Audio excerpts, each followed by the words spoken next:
Vollständige Rede, Prinz Williams kraftvolle COP30-Anmerkungen in Brasilien.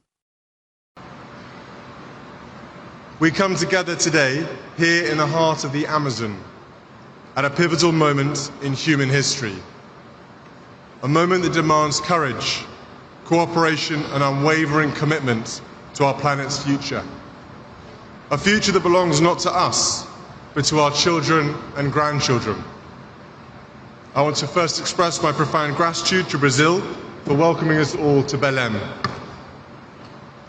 Over the last week, I've seen firsthand that your global commitment to environmental progress is not new. It's built on decades of bold action, visionary thinking, and shared purpose. From the Rio Earth Summit in 1992 to Brazil rapidly becoming a leader in renewable energy and sustainable agriculture, you have shown the world what climate ambition looks like. Just earlier this week, the vibrant city of Rio de Janeiro hosted the Earthshot-Preis, a global initiative I founded to accelerate and spotlight the most innovative solutions to our planet's greatest environmental challenges. Many of these solutions are born in the global south. I want to add my thanks to the gracious hospitality of Mayor Eduardo Paes. The event was not only a celebration of ingenuity and hope, but a powerful reminder of what's possible when we lead with vision and courage. It was inspiring to witness such bold ideas from people all over the world come to life in a place so deeply committed to sustainability. And so as we gather here in Belem, 10 years on from the Paris Agreement, we are reminded of the extraordinary power of nations, communities, and individuals coming together to drive change. Where we unite behind shared purpose, we can scale and accelerate solutions that transcend borders. Solutions that give us hope and fill us with optimism for the future. I have long believed in the power of urgent optimism, the conviction that even in the face of daunting challenges, we have the ingenuity and determination to make a difference, and to do so now.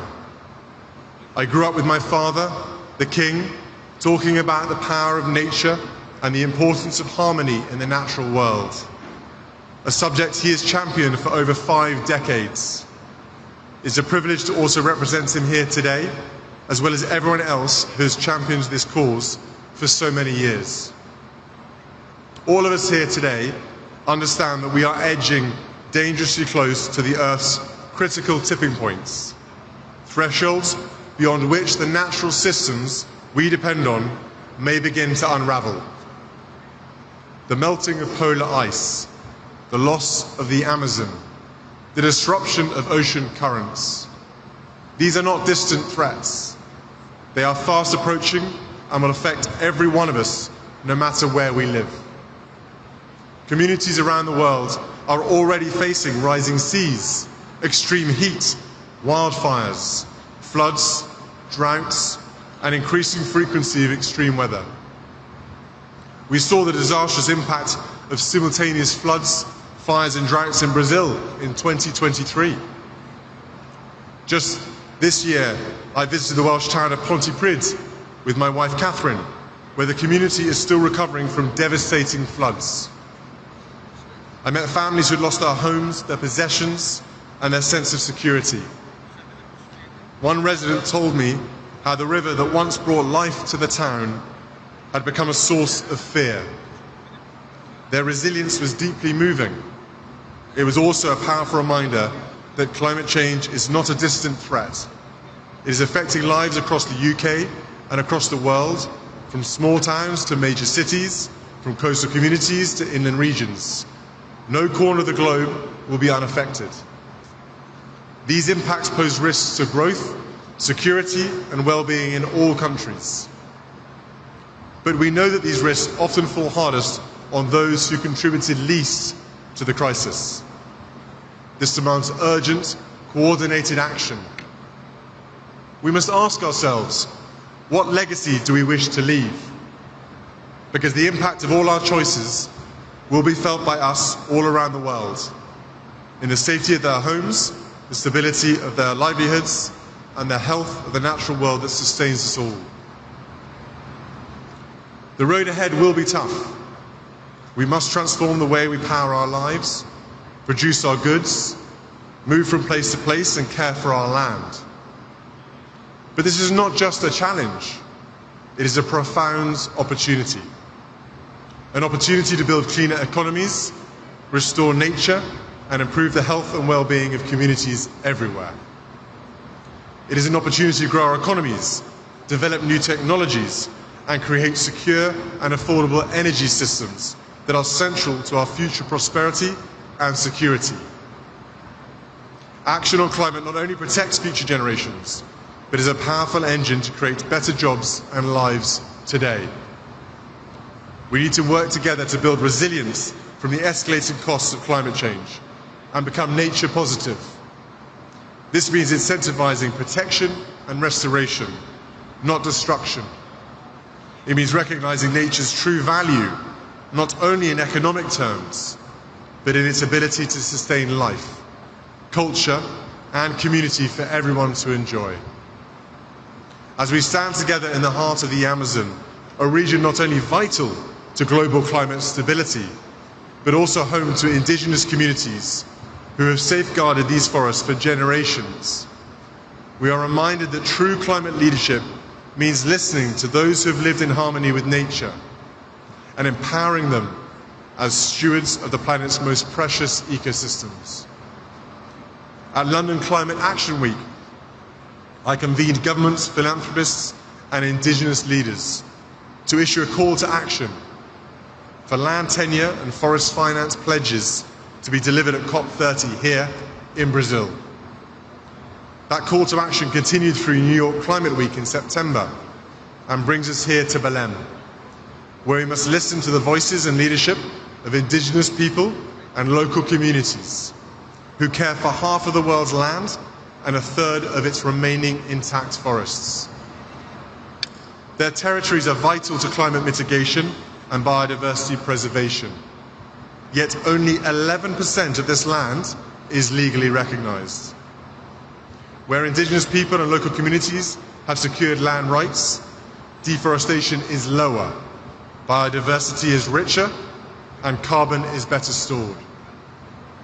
Yet nearly 800 million hectares of their land remain unrecognized. 10-year security empowers communities to resist harmful projects and pursue sustainable livelihoods. This is not just a moral imperative, it's a practical climate solution to the climate and biodiversity challenges our planet faces. Let us build a future where indigenous people and local communities are recognized as global climate leaders, where their rights are protected, their voices heard, and their knowledge respected as vital to the health of our planet. This week in Rio, I had the privilege of meeting representatives from indigenous people and local communities at events hosted by the Earthshot-Preis and the Royal Foundation's United for Wildlife programme. Their connection with and tireless efforts to protect nature are nothing short of inspiring.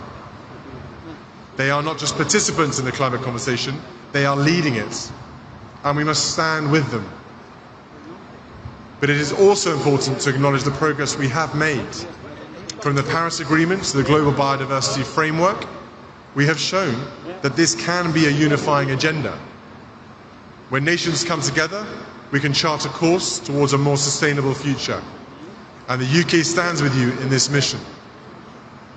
The UK hosted COP26 commitment to halt and reverse forest loss and land degradation by 2030, signed by over 140 countries, was a historic alignment of global will and has already exceeded its target.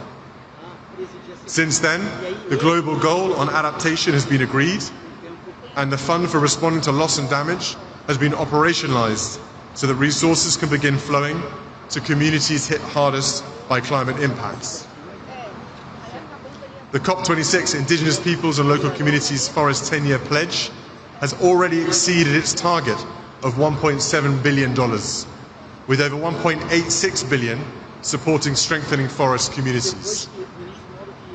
Climate finance is growing.